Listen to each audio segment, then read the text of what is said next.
This is a solution to problem 14.1.21. It is similar to exercise 6 in homework 7. This is a regression problem. We have a doctor who wants to study the relationship, if any, between a male's age and his good cholesterol level. This is interesting because we're all concerned about our cholesterol levels. It's realistic. The doctor randomly selected 17 patients. Of course, this isn't a real official study. A real official study would have a lot more patients and probably a better random selection method.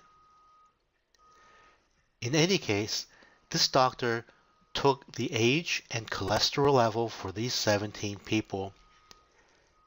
Then parts A through F of this question are an analysis using regression. Let's first take a look at the data. So here's the data. The first person is 40 years old and has cholesterol level 57. There's also a 40-year-old who has a cholesterol level of 53, etc. Part A. Draw a scatter diagram treating age as the x, the explanatory variable. What type of relation appears to exist? In other words, let's eyeball it. We're not doing an official analysis yet. Let's do this using StatCrunch. Click the icon for data. Click the icon to open this in StatCrunch.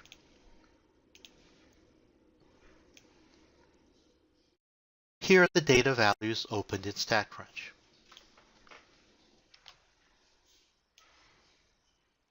We see that the values are in columns and they're nicely labeled by the variable name. The first part, part A, eyeball a scatter diagram. This is a graph. So we go graph, scatter plot. Remember, X is the explanatory, age. Y is the cholesterol level.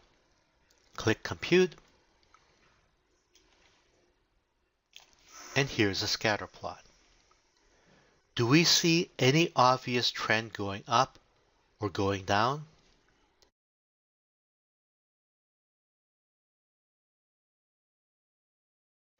Well, for me, I don't see any. No obvious trend going up or down. In my classes, sometimes I call this a Cheerios plot. Imagine a young baby with a bowl of Cheerios throwing the bowl on the floor, with the Cheerios rolling all over.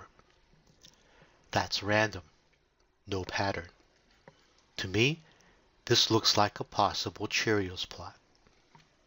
No obvious pattern. There does not seem to be a relation. Choice B. Final check.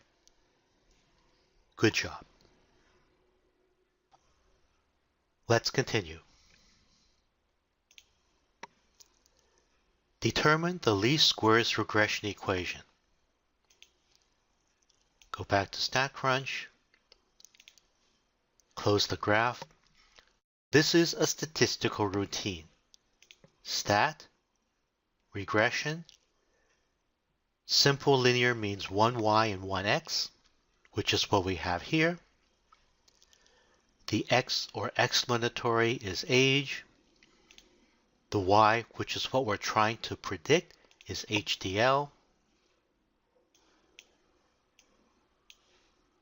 Compute. And here's the output. The intercept is 48 point something. The slope is minus 0.7 something. Remember, y equals mx plus b. M is the slope, b is the intercept. So y equals, the slope is minus 0.071. That's to 3 decimal places.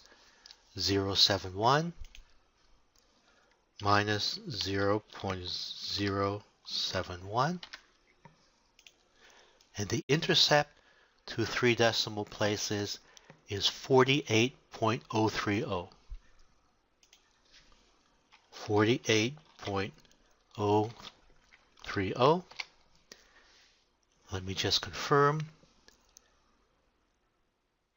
Minus 0.071, 48.030. Looks good. Check our answer. Fantastic.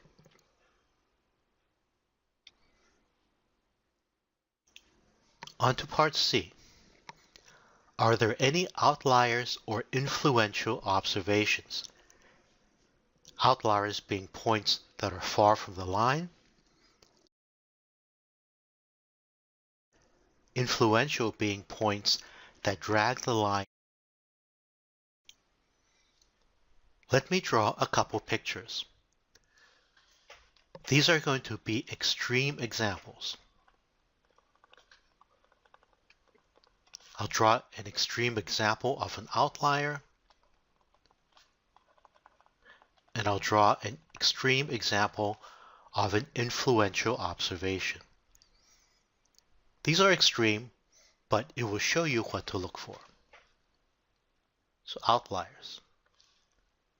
Let's say we have points that are kind of in a line. They don't have to be exactly in a line.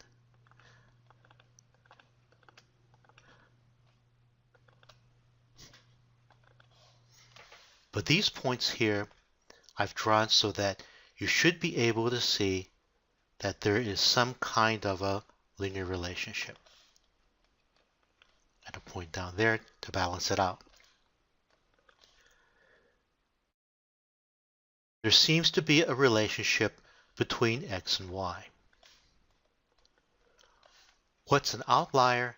An outlier is a point that is way far off the line. So say there's a point here. That would be an outlier. Outliers are usually relatively easy to see, at least in simple linear regression. It's a point that's way off the predicted line. How about influential observations? I'll draw some points again, and let's say these are the data values.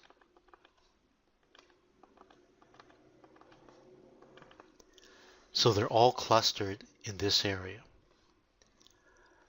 Let's say that there's another point that's way off, let's say here. So normally, if we don't consider that point, we would think that the regression line is something like this, without that point. However, with that point, since that point is so far off the line, it pulls the regression line over.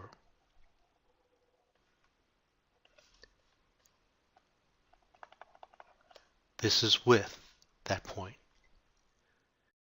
What's the difference?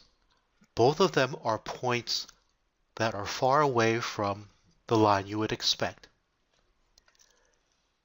The difference here is the x is within the regular range. So here the x is a reasonable value, the y is off. So the x is reasonable and the y is not. In this case, the x is unreasonable. The x is way off everything else. The difference. If you have a point off the line where x is reasonable, that could be an outlier. If you have a point off the line where x is far away from all the other x's, that could possibly be an influential observation. So whether x is inside the range or outside the range, that's the big thing. We'll go back to the problem. Are there any outliers or influential observations? If we go back to StatCrunch, the second page of the regression is a plot of the points and the regression line. Are there any values that are way off the line? Well, this value in the upper right-hand corner is kind of off the line, but I would say it's not far enough. It's not so far off the line that it sticks out. In my opinion, there are no outliers and there are no influential observations. Nothing is just way off the page from everything else. Outliers or influential observations, I would say no. Final check. Excellent.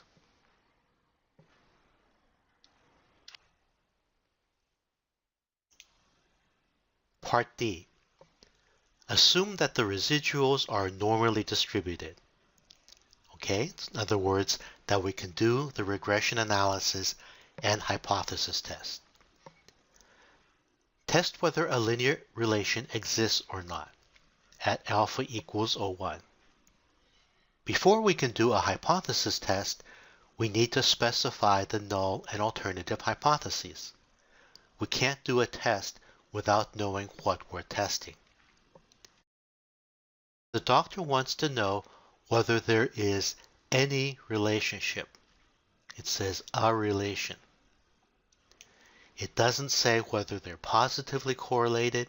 It doesn't say whether they're negatively correlated. It just says a relation. That means it's a two-tailed test. We reject if the slope is too high positive or too low negative. The slope is beta 1. We reject if the slope is not 0.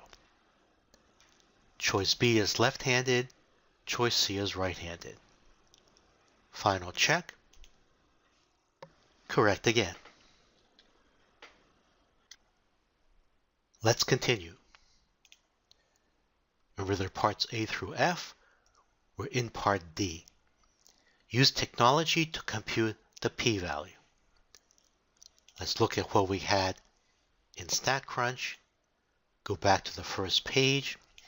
We're testing the slope. The slope looks at possible correlation. If we go over a little bit,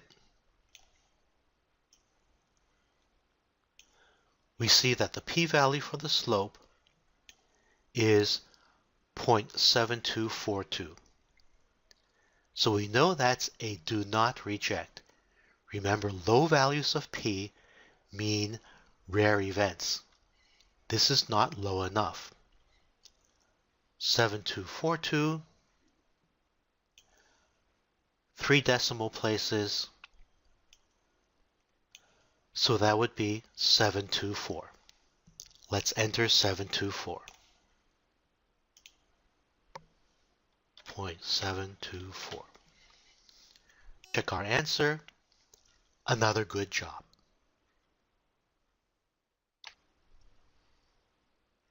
Let's keep on going. The conclusion. We need to be 01 or rarer.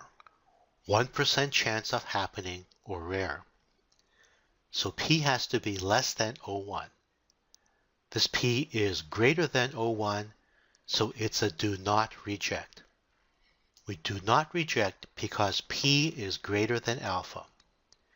Do not reject because the p is greater than. That's choice B. Final check. Fantastic. This is kind of a long problem, but hopefully you are seeing that we're systematically going through a regression analysis.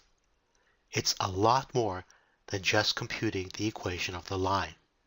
That was way back several parts ago. Assuming that the residuals are normally distributed, construct a 95% confidence interval for the slope. Well, there's a long way to do it and a quick way to do it.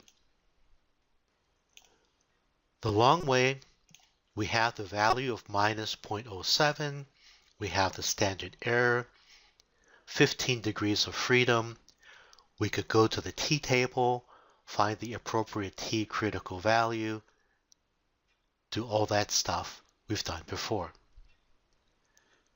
There's a quicker way. Let's go back to Stat, Regression, Simple Linear.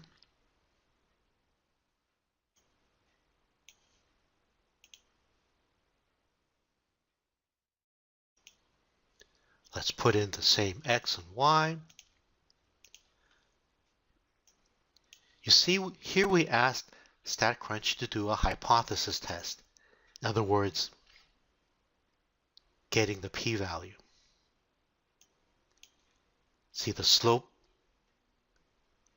The null hypothesis is that it's equal to 0. Alternative is that it's not equal to 0. We should have checked that before, but we do have the correct hypotheses. Instead of doing a hypothesis test, let's do a 95% confidence interval. That's what the problem is asking for. So we're asking StatCrunch to do a confidence interval, compute,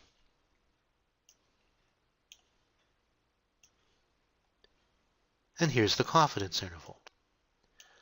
For the slope is minus 0.49 something to positive 0.35 something. Notice the relationship between hypothesis testing and confidence intervals. The confidence interval includes the value slope equals 0. In other words, it's reasonable to have the slope equal 0. In other words, it's reasonable to believe that there is no linear relationship.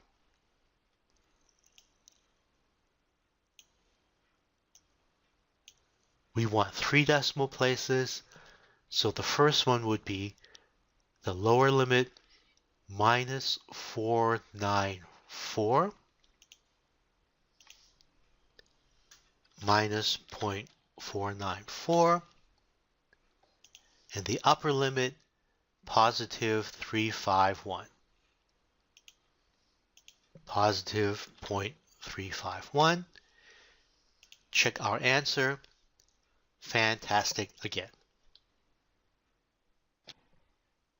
We're getting close to the end. Continue to see more.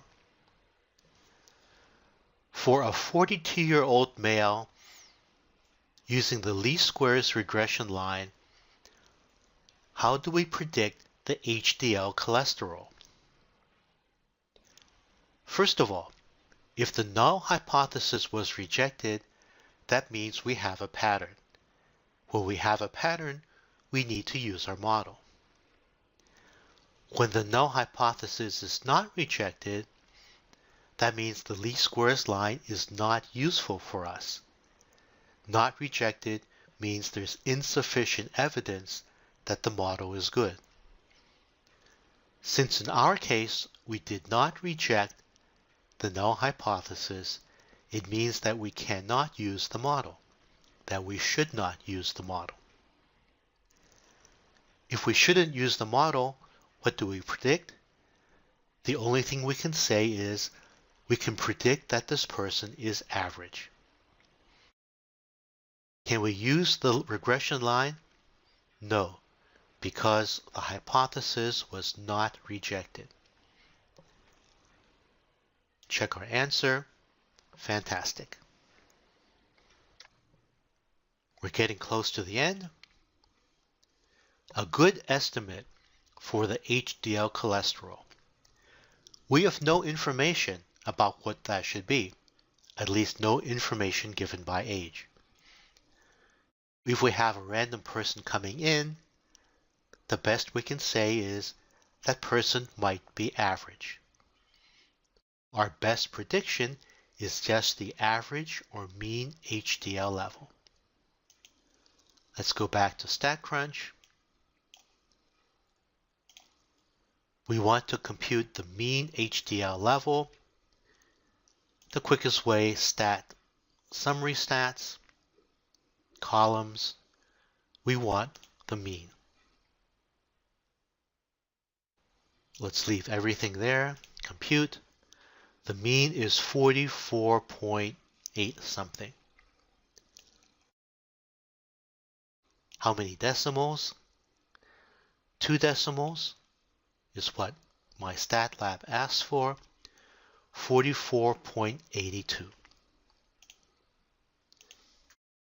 44.82. Without any additional information, we can only say that this person might be average. Check our answer. Fantastic. That's the end of the question.